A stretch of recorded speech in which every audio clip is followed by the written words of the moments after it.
안녕하십니까. 인왕산TV 이홍종입니다. 오늘은 효자동 이발사란 영화를 가지고 정치사회화, 민주시민교육, 자유민주 통일교육에 대해서 말씀드리겠습니다. 구독, 알람, 좋아요 부탁드립니다. 구독, 홍보도 부탁드립니다.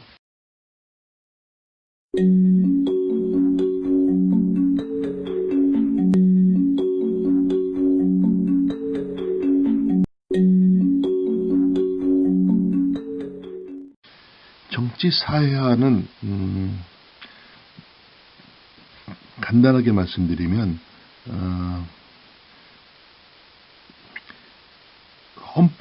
대한민국 헌법의 기본적인 질서, 자유민주적 기본질서, 자유민주주의라는 것에 대해서 우리는 교육을 받고 또 정부, 국가는 우리를 교육시키는 겁니다. 자유민주주의 시민으로 되게 하기 위해서. 그러니까 이 양방향이죠. 그렇죠?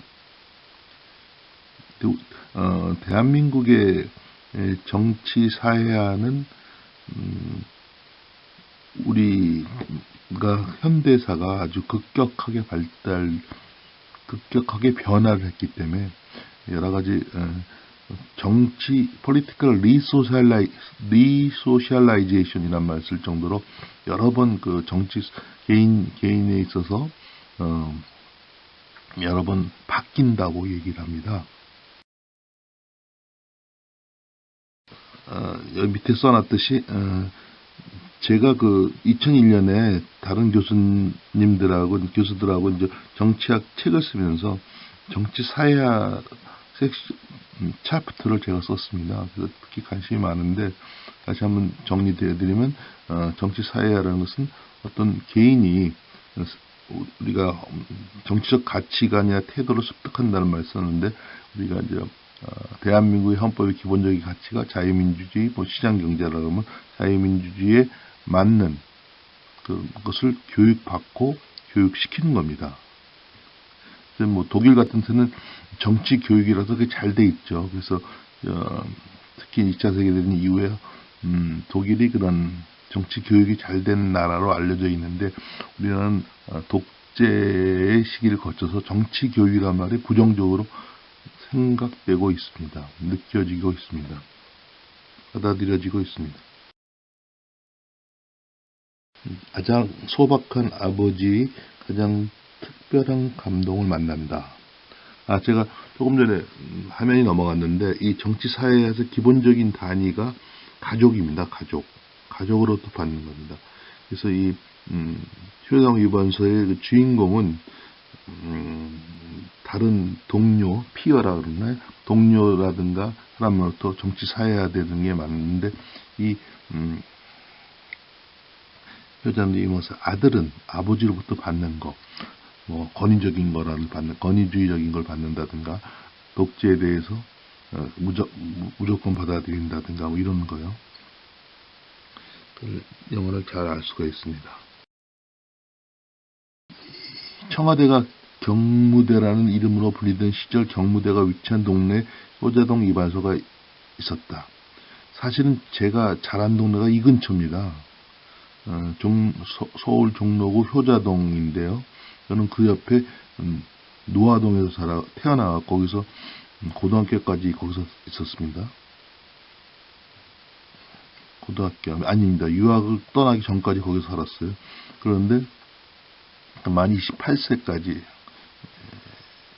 거기서 살았어요.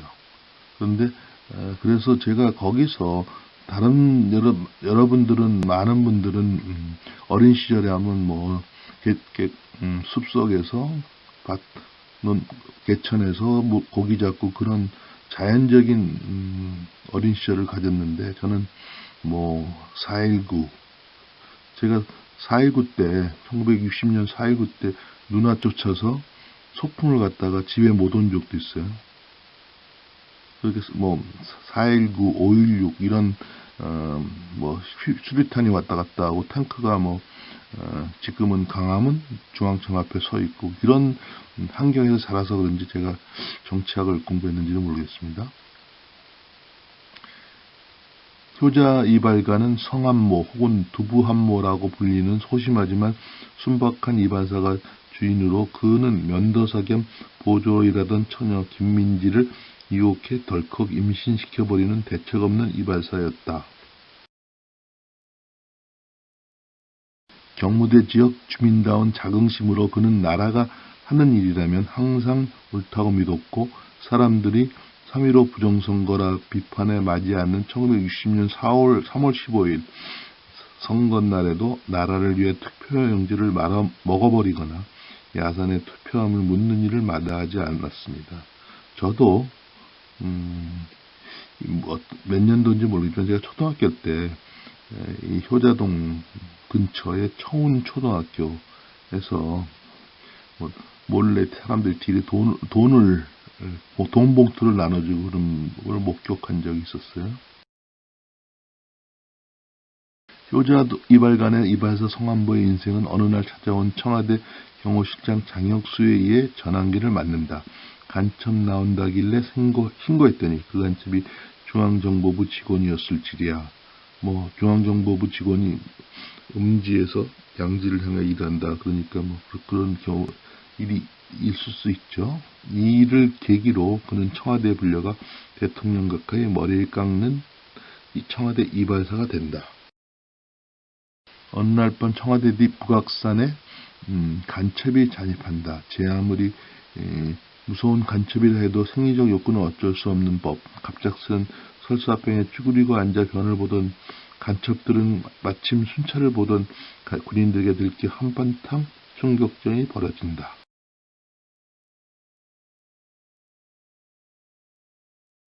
이 사건을 계기로 정부에서는 설사병을 간첩에 의해 전염된 불순한 병으로 규정한다. 일명 마구루스병. 이에 설사만 했다 하면 동네 사람들끼리도 서로 의심하여 고발하는 웃지 못할 상황이 펼쳐지는데 하필 이런 때 성한모의 아들 나간이마저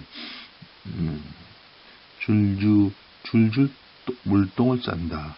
마루구스병 이 영화를 다시 제가 기억하면 최근에 코로나19가 생각납니다.